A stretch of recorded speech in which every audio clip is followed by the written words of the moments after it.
Hello and welcome to Furious Driving, another episode of Breaking News, which is a title for a feature I'm really seriously regretting choosing because well, now stuff's breaking and I'm getting to tell you all about it, which is really annoying.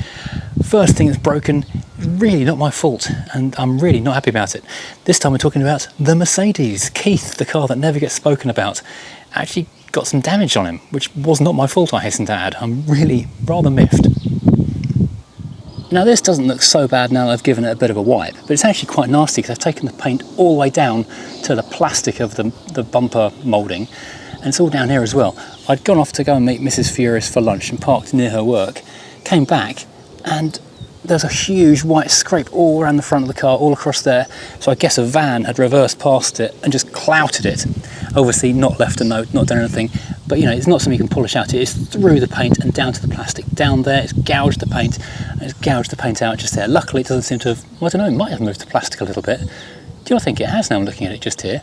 The bonnet line's not quite lining up with the grille line anymore. So they've hit it quite hard, so I'm really majorly annoyed about that because that's going to have to come out of my pocket to fix that. And I could ignore it. It was up there as well. I could ignore it, but I'm not the kind of person who does that. I don't like driving around with unfinished, unnice cars. So I'm really annoyed. This is going to be hundreds of pounds to paint this corner. Okay, so back from being miffed about Keith, which was not my fault, and no note on the windscreen, so I'm going to cough for that one, so I'm not happy. On this one, the Tomcat. This has managed to get damaged without leaving the house. Now, I've been only using this a very limited amount on very short journeys, partly because it's too good not to drive. It's great fun driving this thing, but it's still got the slightly sticky caliper. I mentioned to my channel Patreons and channel members a week or two ago that a sponsor was interested in doing a sponsored video, but they've not come through with that just yet. It might still happen, it might not, I don't know. So I've held off buying one for a couple of weeks, but limiting it to short journeys. And it still managed to get broken. Incidentally, the caliper, which I had thought was on its way out and locking up and binding on, just through some sort of gentle use, taking sort of just 4 or 5 mile drives, going to the shops and that kind of thing, it seems to be getting better now, bizarrely. So it's another self-fixing rover. I'm not going to call it repaired. Every time I take it for a drive, I do go down and just feel on the back of my hand how warm the hub is compared one side to the other. But it does feel an awful lot like it's kind of fixed itself. Which is nice. Incidentally, it's another boiling hot day and the Targa tops are proving very nice in this car. Let a breeze blowing through. I'm just using the phone to record this bit. I've balanced it on the speedo and set off, but I don't know if you can hear how good this car sounds. It is such a lovely sounding engine. The Rover T series sounds good. Stick an air filter and exhaust on it, sounds even better.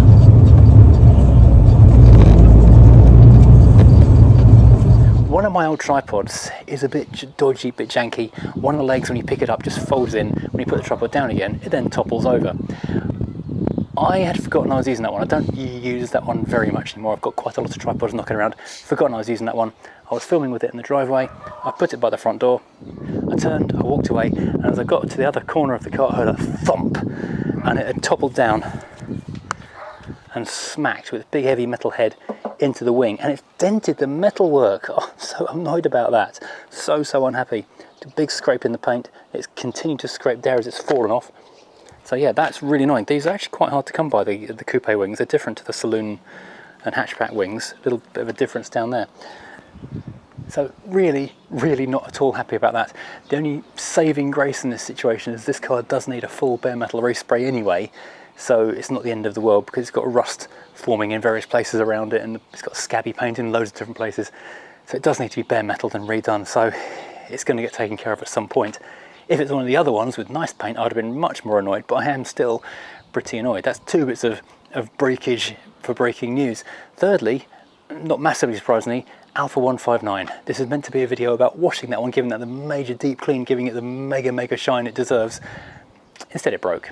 Driving, and this, as I'm sure you are now aware, is my Alfa 159 2.4 JTDM, the beautiful Giugiaro saloon, which as far as the content creator is a gift that keeps on giving.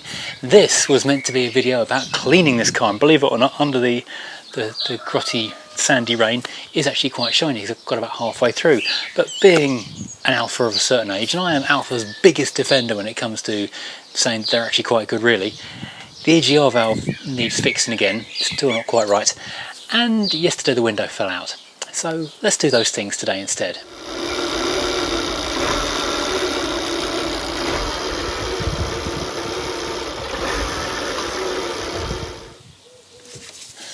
Having taken this thing off once, it is kind of easier to know what to do to take it off a second time, annoying though it is. The thing is though, having now spoken to Jamie at Go Italia, the thing I didn't do was take the black end off, the plastic end, and then clear that end out as well, because he showed me one in the workshop and it was like caked solid with soot, and so the plunger can't move properly. And I think that's why the car isn't idling properly. So I'm going to whip it back off again, take it apart even more fully, and get that cleaned out. Secondly, he said there's also holes in the back of the engine which bung up too, which you can't see from this side of the engine very clearly, but you need to get in there and give them a bit of a clean out too, which isn't in the book incidentally, even for the main dealer service people. So if you happen to be doing this job, there are two bolts which go in just through here, they're 10mm, and then there are two more bolts which go in through this side, which are also 10mm, but you need a long socket to undo them because they've got this extra threaded bit which the heat shields bolt onto, and you've got these two bolts which go on the end of it with the heat shields attached. It's much easier if you take out the water bottle just here to get access to it. Then you've got two 13mm going vertically through, which then release it from the pipe underneath. You do need to watch out because there's a gasket underneath there and a gasket in there, both made of metal. You need to save them. Okay, first off, this is the opening which I didn't scrape out, and having now seen the state of it, I can see why I should have been scraping it out and why it's just clogged straight back up again, because all this crud has just blown straight back into the EGR. That's one stage to do. Secondly, you can see how black this already is inside there. It's only been driving about 100 miles or so on this. But I didn't take this end off. I was worried if I took that off there'd be an explosion of springs and tiny bits. What you need is a T25 Torx. Don't forget to mark up the case so you can see which way around it goes back together again, because it has to go back in a specific way. Then you open this thing up. There are actually chunks of soot falling out, and I haven't even got the thing off properly yet. Actually, you know, that's not as bad as I expected it to be. Although, where's my screwdriver gone? That is quite thick. Question is, does that pin work? Oh, it moves quite freely. Okay, that's concerning, because that was the issue. If that wasn't moving freely, then we'd have a problem. But does this work? No, that's really stiff. That's why the car's idling so badly. That is really, really stiff. So let's give this another quick clean up and then soak it in Bulldog. Now, you didn't get this from me, but this is a good way of cleaning your EGR sprung valve bit.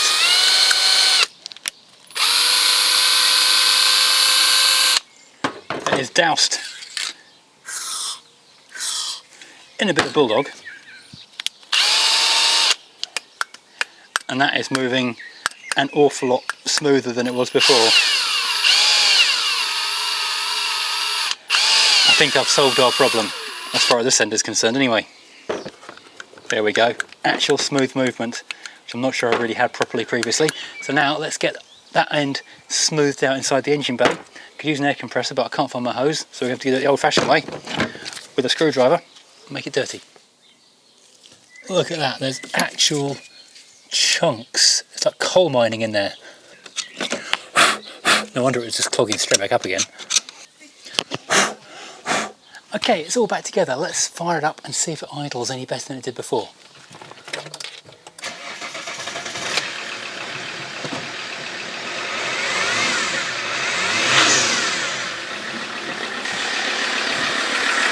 Well, it started easier, but the proof won't really come until I've driven it, got it warm, and the problem generally happens when it's idling after it's warm, so fingers crossed this will be alright. Right, now problem number two. Now this isn't meant to do that. That's a non-optional decision. I was in traffic yesterday and it was very, very hot, and no, the air conditioning doesn't work yet. And I thought I'd put down the back windows, get some air blowing through. The motor still works, the motor still whirs, but there's like a whir and then a crack sound, and then it just stopped. And that was that. So I think what it is a bit of white plastic that sits between the glass and the regulator, and that is quite fragile. I think that is broken, so I need to get this door card off and look inside there and see how bad it is. And bear in mind it's all lovely white cream leather. I'm going to have to be very, very careful with this. Now this is one of those things I don't think it's too difficult to do, it's just lots of fiddliness. There are 3 crosshead screws in the bottom. There's a torque screw behind there. There is a torque screw underneath the rubber bottom of this little door pull, which you have to lever up with a screwdriver. That's sticky. I think that's everything. There are actually 2 torque screws in there and 1 hiding in there. I'm trying really, really hard not to get any marks on the leather. Apparently this cream leather, in combination with the champagne gold dashboard, is quite a rare option. So finding replacements if I damage it will be tricky. So we unplug the electric window switch. The front one is still connected, so I can still move the mechanism underneath. I've taken so many Rover door cards apart, nothing really changes. I doubt I'll be able to get the part to fix it tonight. In fact, I know for certain I won't be able to get the part to fix it tonight, but I would like to be able to wedge the glass shut so the car doesn't get stolen or the alarm doesn't go off constantly all night. Oh, wait a minute, I didn't take that off. That is stage 1, is to take this little panel here off, which I forgot. There we go. That means I can now get my fingers behind here. That might need my trim tools, to be honest. Yeah, let's get trim tools. So a big trim tool in there. I think it's 3 clips either side. There we go, I can see it now. There we go, that's 3 on that side.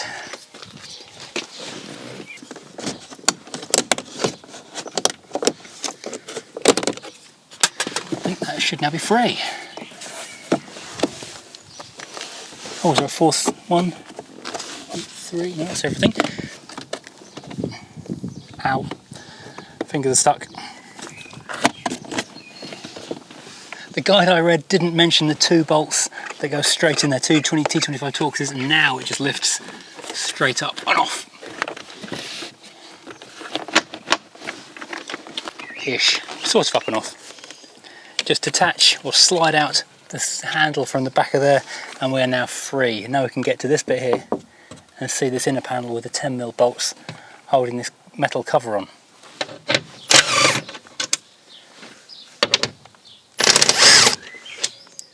So this doesn't come off quite as easily as advertised. However, I think I can see what's snapped. I think this panel here, this metal bit of regulator, has snapped off this white plastic panel here. So I'm not quite sure what you do to replace that, whether do the entire regulator or what. Let's see if that does anything when you push the button. Okay, I've reconnected the button to it, so yeah, that's why nothing's happening. Yep, okay, that has snapped, so I'm going to have to get a new, I guess a new regulator.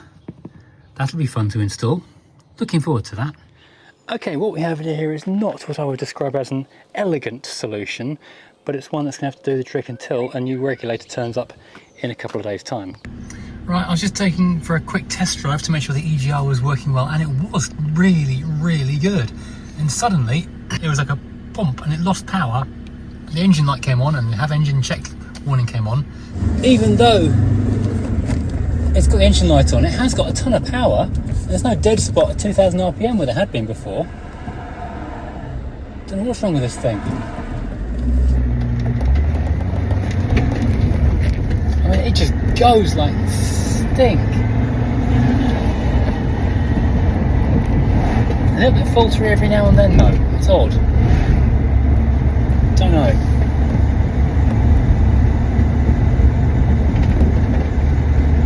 There's dead spot at 1750, does not want to pull at 1750. That's strange.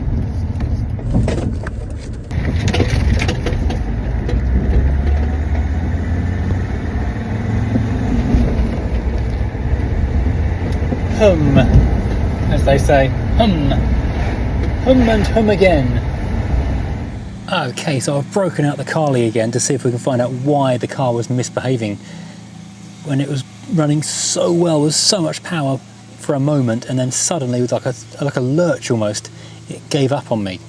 Well, it says it's a U1602, whatever that means, and that is a body control module generic fault code. So that's super helpful. I'm going to clear that. Right, so I cleared the error and then rescanned it, but the light is back on again. It still says have engine checked, and it still says the same fault again. So that's really annoying. Well, I've just taken it for a drive long enough to get the engine properly warm, and it's still got a slightly dodgy idle. It doesn't sound happy at all, does it?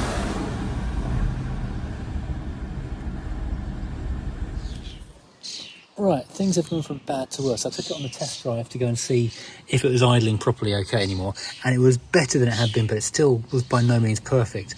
And on the way back, it was about a 20-minute drive there, 20-minute drive back. I was going nice and steady, doing about 35, 40 miles an hour, probably even less than that actually, because it was quite a slow little line of traffic down a country lane. And all of a sudden, while we were on sort of steady throttle, 2,000 RPM or so, there was a proper thump from somewhere in the engine bay, and I just thought, oh my god, we've blown a pipe, something has come off, and it did lose power. Because previously, when I've been trying to drive it and experiment with the thing, it felt the thump, it lost power, turned it off and on again, power came back, but there was a slight dead spot after a minute or two, and then it kind of went away again. No idea what the problem is, but something made a thumping sound. A little bit low on coolant actually, I've just noticed. So, but I don't think the coolant pipe has come off, because we'd have no coolant if that was the case. And the gauge on the dashboard is still showing the same level of oil as well. So I don't think we've lost any fluid, but something has come adrift. Everything looks okay on the back of the EGR, which is what I took off the other day. So I don't know what the problem with this car is. It really is being another Rover 75 with mysterious problems. Incidentally, I googled what that 1602 code number is, and it does say body control unit, but it can also mean a host of other things, everything from a low car battery to misleading readings from the DPF regen area. So it could be something to do with the EGR is still at fault, causing that to be the problem. I don't know. So it looks like we're going to end this video slightly inconclusively, because although we've re-cleaned the EGR valve, Jamie at Go Italia did suggest maybe there was like a clump of soot, like the hard carbon stuff that was inside the EGR system, and now it's been freed off. It's gone back in again and jammed things up one more time, because I had my foot down quite hard when it went. So possibly a new lump of grot has gone back into the EGR, and it now needs cleaning off again, because apparently back in his dealer days that was something that did happen quite frequently, it turns out. So that's a possibility on that. And secondly, the fact that rear window costs like 110 quid for the mechanism, and it's an afternoon of work, does mean it might stay taped shut for a little while. I mean, I want to get the car sold as quickly as possible, but all these little things are just eating very hard into the profit margin, which is already long gone on this car. And you can hear the Rover 200 VI weeping in the distance over in the barn, because the thought of the fact this car's only broken its rear window a couple of days ago and already it's going to get fixed. He's had his window broken for about a year, 2 years, and that's still not on the cards of being repaired yet. So yeah, Alfa stepping in the way and stealing his window fixing thunder.